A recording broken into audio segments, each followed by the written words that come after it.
మరి ఏదైనా కేసు అన్నా పెట్టొచ్చు కదా ఈ అమ్మాయి మీద, అలా ఇంట్లో వాళ్ళు పిలుస్తున్నారు, వాళ్ళకి ఎవిడెన్స్లు చూపిస్తే వాళ్ళకి క్లారిటీ వచ్చేది కదా. ఆల్రెడీ మేము బయటకు వెళ్ళి మ్యారేజ్ చేసుకున్నాము, ఇంట్లో ఇంకా పరువు తీయకూడదని ఇంకా అలా కాపాడుకుంటూ ఉన్నాడు. ఎక్కడో అక్కడ కంక్లూజన్ కావాలి కదా, ఎప్పుడైనా ఒకసారి బయట పెట్టాలిగా ఇవన్నీ. మా అమ్మతో నేను చెప్పుకుంటా మేడం. కాదు తమ్ముడు, ఎంతకాలం ఇలాగ తప్పించుకుని పారిపోదాం అనుకున్నాం? ఈ వ్యవహారం ఎక్కడో చోట తేల్చాలి కదా, ఉంటే కలిసి ఉండాలి, లేదంటే కరెక్ట్ మనిషి కాదని చెప్పి విడిపోవాలి. ఎప్పుడో చోట ఈ లెక్క తేలాలి కదా. విడిపోయా నేను. సరే, ఇప్పుడు నీకు అంత ప్రేమ ఉండి ఆవిడ క్యారెక్టర్ అసాసినేషన్ చేయడానికి ఆలోచిస్తున్న వ్యక్తివి, సిగరెట్లతో కాల్చానండి, తాగానండి, కొట్టానండి అంటున్నావు, అవెందుకు చేసావు అంత క్రూయల్ గా? నాకు మొత్తం మైండ్ ఖరాబ్ అయిపోయింది మేడం, ఫుల్ డిప్రెషన్ లో వెళ్ళిపోతా. నువ్వు కాలుస్తుంటే కాలు పీల్చుకుంటుందా? ఆపోజిట్ వస్తుంది, బట్ నేను కొడుతున్నా, అవన్నీ నేను చెప్పలేను మేడం. చాలా అబార్షన్ అయిందా? ప్రెగ్నెన్సీ వచ్చి అబార్షన్ అయిందా? అయింది అన్నారు వాళ్ళ ఫాదర్. రీసెంట్ గా నాకు ఫ్రెండ్ ద్వారా కనుక్కొని ఇచ్చాను. నీ అనుమానం నీ వల్ల వచ్చిన ప్రెగ్నెన్సీ అయినా? అది నాకు క్లారిటీ లేదు. అందుకే నేను ఉన్నప్పుడు అయితే హ్యాపీగానే ఉన్నా. అన్ని రోజులు బాగా హ్యాపీగా ఉన్నావు, అన్ని తెలిసినాయి. ప్రెగ్నెన్సీ వచ్చిన సంగతి నీకు వచ్చింది నీకు తెలియదు. అబార్షన్ ఎందుకు చెప్పలేదు నాకు? ప్రెగ్నెన్సీ తెలుసు కానీ అబార్షన్ అయిపోయింది, వెళ్ళిపోయావు కదా, ఇలా చెప్పాలి. ఫోన్ కాల్ చేస్తే కట్ చేయడం ఏంటమ్మా? ఇందాక ఏదో హెల్త్ ప్రాబ్లం వల్ల పోయిందన్నావు. అది కదమ్మా, మొగుడు ఉంటే ప్రెగ్నెన్సీ, లేకపోతే అబార్షన్. ఏం లెక్క ఇది? అరే నోరు తెరిస్తే అబద్ధాలు మాట్లాడుతాను సార్. కాదమ్మా, అతని నువ్వు ఉన్నావు కాబట్టి ప్రెగ్నెన్సీ వచ్చింది, నువ్వు వెళ్ళిపోయావు కాబట్టి తీస్తాను అన్నావు, అదేంటది? నేను తీయలేదు సార్. ప్రెగ్నెన్సీ వచ్చిన విషయం నేను చెప్పాను, చెప్పడానికి ట్రై చేశాను. తను కాల్ చేస్తే లిఫ్ట్ చేయలేదు. అమ్మా, నీ ప్రెగ్నెన్సీ అబార్ట్ చేసుకున్నావా లేదంటే అబార్ట్ అయ్యిందా? అయిపోయింది సార్, అదే ఇప్పుడు హెల్త్ బాగాలేక ఇలా జరుగుతుంది, ఇలా కన్ఫర్మ్ అయింది అని ఇన్ఫార్మ్ చేయడానికని, కన్ఫర్మ్ అయిందని ఇన్ఫార్మ్ చేయడానికి కాల్ చేస్తే లిఫ్ట్ చేయలేదు. సస్పెన్స్ ఇంకా తట్టుకోలేకపోతున్నా. ఈ ఫోటో ఎవరు? సంతోష్ ఎవరు? ఇంకా నిజం చెప్పు, ఈ ఫోటో ఎవరు? ఆ ఫోటోలో నువ్వు అంత అసభ్యకరంగా ఆ వ్యక్తితో పాటు కలిసి దిగవలసినటువంటి అవసరం ఏముంది? ఎందుకంటే ఇంతకంటే బట్టబయలు చేయటం అనేటువంటి ఇంకా బహిరంగంగా మాట్లాడటం ఇష్టం లేదు. ఎందుకంటే పక్కన ఉన్న వ్యక్తి నీ కన్న తండ్రి, అతను తట్టుకోలేడు, గుండె అయిపోయి చచ్చిపోతాడు అతను. నువ్వు నిజాలు పలుకు ఇప్పటికైనా. మార్ఫింగ్ ఇలాంటి కబుర్లు కాదు. ఎవరు ఆ వ్యక్తి? ఎవరో కాదు సార్, నా కాలేజ్ నా ఫ్రెండే సార్. తనని ఏడ్పించడానికి నన్ను అవాయిడ్ చేస్తున్నాడు, దూరం. అలా దిగుతారా తల్లి? నన్ను ఏడ్పించడానికి, అవాయిడ్ చేయడానికి అలా దూరం పెడుతున్నాడు. నాకు ఎక్కడ దూరం అవుతాడో, ఇలా అయినా మూవ్ అయితే దగ్గర అయితే. మీరు మరి అంత దగ్గర మూవ్ అయిపోతారమ్మా అతని దగ్గర రప్పించుకోవడానికి? మీద ప్రేమ, నాకు దూరం అవుతుంది అన్న భయంతో దగ్గర అవుతాడేమో అని. ఆమెతో చేసినట్టు లేదు, ఒళ్ళు కవ్వెక్కి చేసినట్టు ఉంది. అబద్ధం మీద అబద్ధం ఏంటమ్మా? అమ్మ, అంత మొగుడిని దగ్గర లాక్కోవటం అమ్మా గురించే మేడం. నేను తను అమ్మా ఏంటి నీ మొగుడు కావాలని చెప్పేసి వేరేవాడితో పోయి పడుకోవడమా? ఏం మాడుతున్నావు? ఆ ఫోటోలు చూసాక కూడా ఇన్ని అబద్ధాలా? పిక్చర్లకు కనిపిస్తున్నావు ఏంటి ఇక్కడ కూర్చొని వింటుంటే? బాబాయ్ గొంతులేపి గట్టిగా మాట్లాడితే ఇంకా నువ్వు చెప్పేదంతా నిజమైపోద్ది ఏంటి? మొగుడిని రాబట్టి దగ్గర పెట్టుకోవటానికి ఫోటోలు అంతా క్లియర్ గా చూసిన తర్వాత కూడా వాదిస్తుంది ఏంటండి ఈ అమ్మాయి? ఫిక్స్ అయిపోయింది, అసలు ఆ ఎవిడెన్స్ ఒకటి ఉందని తెలియదు. ఆయన దూరం కావద్దని ఇప్పుడు దాకా ఏం చేసావు? మార్ఫింగ్ అన్నావు, ఆ ఏడుపు ముందే ఏడవాలి కదా. పక్కనోడితో పోయి నా మొగుడు కోసం నేను పడుకున్నా అని చెప్తుంది ఆవిడ డైరెక్ట్ గా. ఏమంటారు సార్, ఇది మీ అమ్మాయి పెంపకం? ఏంటమ్మా ఇది? అసలు నువ్వు ఆడదానివేనా? ఇలా పెంచినామా నిన్ను? ఎవడాడు? ఎందుకని సంతోష్ అన్నవాడు ఎవడు? ఏంటి నన్ను బతకాల సావాలా నేను? ఏంటి ఎంత ప్రేమించానని చెప్పేవాడిని? ప్రేమించాను లేకపోతే చచ్చిపోతానని చెప్పాను. ఇదే నువ్వు చేసింది ప్రేమ? అసలు నా కూతురికి ఎందుకు పుట్టావమ్మా నువ్వు? ఏం తాగిసావమ్మా నువ్వు? నాకెందుకు కానీ నేను ఉదయం వెళ్ళిపోతాను. నేను అంత ఆయన గురించే చేశాను. నేను ఏం గురించి చేసావు?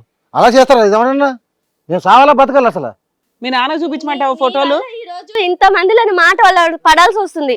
చేసిందంతా నువ్వైతే ఇప్పుడు నేను నిందలు పడాల్సి వస్తుంది. నువ్వు అంటే నాకు చాలా ఇష్టం, అది నేను ఇప్పటికీ చెప్తాను. ఇష్టమైతే ఇదంతా ఎందుకు చేస్తున్నావు? ఏమిష్టరా నీకు? ఏమిష్టం నీకు? అన్న ప్రేమించాను, పెళ్లి చేసామని చెప్పన్నా వాళ్ళకైనా తిరిగా చేస్తాం. ఇది నేను అప్పటి నుంచి బాగా చేసుకున్నా, ఇప్పుడు బాగా చేసుకుంటా, అది నాకు నమ్మకం ఉంది. కానీ తను తప్పు చేసింది, అందువల్ల నేను అవాయిడ్ చేసా. తను నాకు చెప్పకుండా ప్రతిదీ నాకు దూరం పెట్టింది, ప్రతిదీ చేసింది తను. అరే నువ్వు చెప్పిందల్లా నేను అన్నాను రా, ఏ రోజు నేను ఏం చేయలేదు. నువ్వే నన్ను అన్యాయం చేసినావు, నా జీవితంతో నాశనం చేసినావు. నువ్వు తప్పు చేసి ఆయన నాశనం చేసినావు, నాశనం అయిపోతాను. కాదమ్మా, ఎవరి దెబ్బలు ఎవరమే పడాలమ్మా? నాకు అర్థం కావట్లేదు. కూర్చోండి. నేను చాలా పడ్డా సార్, నేను చాలా పడ్డాను. కాదమ్మా, నువ్వు వేరే వాడితో ఎందుకు మంచం మీదకి వెళ్ళావు అనేటటువంటి మాట అడుగుతున్నావు. దానికి సమాధానం చెప్పకుండా ఇటు వచ్చి అతను రెండు పీకుతావేంటి నువ్వు? నాకు అర్థం కాదు. ఆయన నిన్ను కొట్టాలి, నువ్వు ఆవిడగా ఆయన కాదు. తప్పు చేయలేదు. నేను చేసిందల్లా ఆయనతో ఫొటోస్ దిగి నేను నేర్పించడానికి, నీకు దగ్గర అవడానికే చేశాను. అది నాతో చెప్పాలి కానీ తనతో ఫోటో తీసుకొని నేను వేరే వాళ్ళతో కనుక్కో, అదంతా ఏంది? చాలా చెప్పినా నువ్వు ఏ రోజన్నీ పట్టించుకున్నావా? కాదు నువ్వు ఏదో బాగా సిగరెట్లతో కాల్చేవాడు అంటే అనుమానం ఎంత పడేవాడు అంటే, బాడీ హింస మొత్తం పెట్టేవాడు ఎట్లా అంటే. తూట్లేసి నా జీవితం అంతా నాశనం చేసినారు అయ్యో,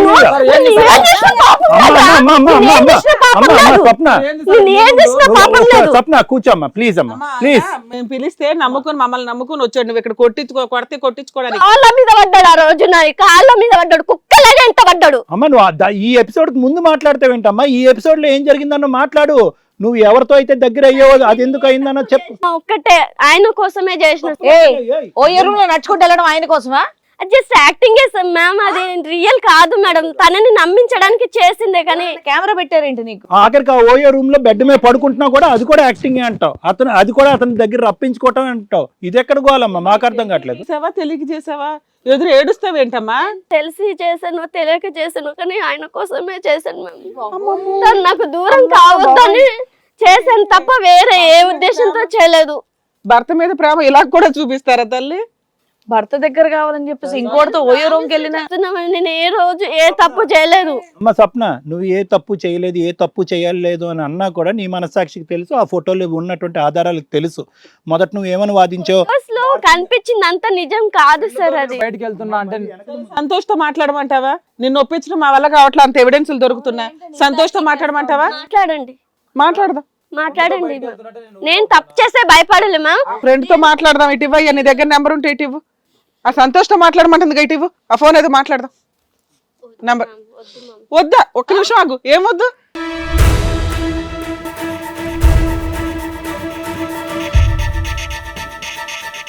నువ్వే కదా ఇప్పుడు దాకా చించుకొని మాట్లాడావు. నీ ఫోన్ ఇమ్మంటే ఇవ్వలేదు. అబ్బాయితో మాట్లాడమన్నావు, ఛాలెంజ్ చేసావు కదా. నువ్వు దూరంగా ఉండవు ఫస్ట్. ప్లీజ్ చెప్తాను. ఆ ఫోన్ ఇలా ఏం అందులో ఉన్న ఎవిడెన్స్ డిలీట్ చేసేస్తావు. చేస్తావో ఏంటో అతని దగ్గర ఉండని, నీదేదో సెటిల్మెంట్ అయ్యేదాకా. వద్దులేమ్మా, నువ్వు కూర్చో. తప్పు ఒప్పుకుంటావా? కూర్చో ఫస్ట్. చెప్పు ఏం జరిగింది? ఇంత పోరాడావుగా, ఆ 5-6 కూర్చోబెట్టి నువ్వు పోట్లాడుతున్నావు ఒక్కదానివే. ఇంకేమనంటే నేను ఉమెన్ అండి, ఆడపిల్ల చెప్పిన మాట నమ్మరా అండి అంటున్నావు. ఆడపిల్లలు ఏది చెప్తే అది నమ్మితేనే సమాజం ఇట్లా ఏడ్చింది ఈ రోజున. చెప్పమ్మా, ఎవరు ఆ సెకండ్ హీరో ఈ సినిమాలో? నా బాయ్ ఫ్రెండే సార్. ఓయ్ వీడి గర్ల్ ఫ్రెండా వీడోడు? ఇప్పుడు ఆ ఫోటోలు అవి నిజమేనా? యాక్చువల్లీ ఈ అబ్బాయి నన్ను దూరం పెట్టి కొట్టి తాగొచ్చి కొట్టడం, నన్ను అవాయిడ్ చేయడం వల్ల నేను అబ్బాయి నాకు ఫ్రెండ్, నేను ఆ అబ్బాయికి చెప్పుకోవడం, ఇలా ఇంట్లో ఇలా జరుగుతుంది, నన్ను ఇలా చేస్తున్నాడు, మనశ్శాంతి లేకుండా పోతుంది, ఇంట్లో ఉన్న ప్రాబ్లమ్స్ ఆ అబ్బాయితో చెప్పుకోవడం, షేర్ చేసుకోవడం జరిగేది సార్. అప్పుడప్పుడు బలహీన క్షణంలో బలమైన పని చేశారు. అతను కొడుతున్నాడు, అంతకుముందు బానే కదా ఉన్నావు. అంతకుముందు అలాంటిది ఏం లేదు మ్యామ్. అలా అబ్బాయితో చెప్పుకునేదాన్ని. ఓయో రూమ్కి వెళ్ళి వాదార్చుకున్నారా? దూరం పెట్టేసరికి డిప్రెషన్ లో అబ్బాయికి రోజు రోజుకి దగ్గర అవ్వాల్సి. ఎన్నిసార్లు అమ్మా? అందరూ ఇలా దగ్గర అయిపోవటం, తర్వాత డిప్రెషన్ మీద బ్లేమ్ వేసేయటం. మీకు ఫుల్ వర్క్ స్టార్ట్ అయినట్టుందండి. సమాజం అంతా సైకలాజికల్ ప్రాబ్లమ్ తో ఇదైపోతున్నారు. ఇదేం విటోరో? ఓదార్చాడా నిన్ను? బాగా ఓదార్చుకున్నారు ఒకరినొకరు. ఏం చేయమంటావు మరి ఇప్పుడు? చెప్పు. తప్పంతా తన వల్లే చేశాను. అబ్బా నువ్వు ఈ డైలాగ్ మాత్రం ఆపేవా? తన వల్లే నా లైఫ్ స్పాయిల్ అయింది. ఆయన వల్లే తప్పు చేసిందంటే ఈవిడ. అబ్బాయితో ఇలా తప్పు చేయడానికి కారణం అబ్బాయే కారణం. పదే పదే అదే అంటుంది. ఓకే సూపర్ నాన్న, మేము మాట్లాడినాక మేము ఏం చేయాలని ఆలోచిద్దాం ఉండండి. సార్ ఏమంటారు సార్? ఇది కథ జీవితం ప్రోగ్రామ్ని అందరికంటే ముందుగా చూడాలి అనుకుంటే ఇప్పుడే డౌన్లోడ్ చేసుకోండి హిట్ టీవీ యాప్, అది కూడా ఫ్రీగా. అంతేకాదు ఇందులో short news, live news, entertainment, movies కూడా ఫ్రీగా చూడొచ్చు. హిట్ టీవీ యాప్ ఇందులో short news, live news, entertainment shows, movies, digital magazines తో పాటు మీ జిల్లా వార్తలను కూడా ఫ్రీగా చూడొచ్చు. ఇంకెందుకు ఆలస్యం, వెంటనే హిట్ టీవీ యాప్ ని డౌన్లోడ్ చేసుకుని ఫ్రీగా ఎంటర్టైన్మెంట్ పొందండి. Hit TV app. Hit TV app. Please download hit TV app. Hit TV app ని ఫ్రీగా డౌన్లోడ్ చేసుకుని ఎంజాయ్ చేయండి. మీకు నచ్చిన ఎంటర్టైన్మెంట్ కోసం హిట్ టీవీ యాప్ ని ఫ్రీగా డౌన్లోడ్ చేసుకుని ఎంజాయ్ చేయండి. హిట్ టీవీ యాప్ ని డౌన్లోడ్ చేసుకుని ఆస్వాదించండి, ఆశీర్వదించండి. ఇంతమంది సెలబ్రిటీలు హిట్ టీవీ యాప్ ని డౌన్లోడ్ చేసుకోండి అని చెప్తున్నారంటే ఎంత మంచి యాప్ ఆలోచించండి. అమెరికాలో చదవాలనుకునే వాళ్ళకి విశ్వసనీయమైన పేరు మన శౌర్య కన్సల్టెన్సీ. UKలో 1 year masters, UKలో 1 year masters, 2 years work permit up to 5 years visa. Contact Saurya Consultancy. Contact 89851 89851.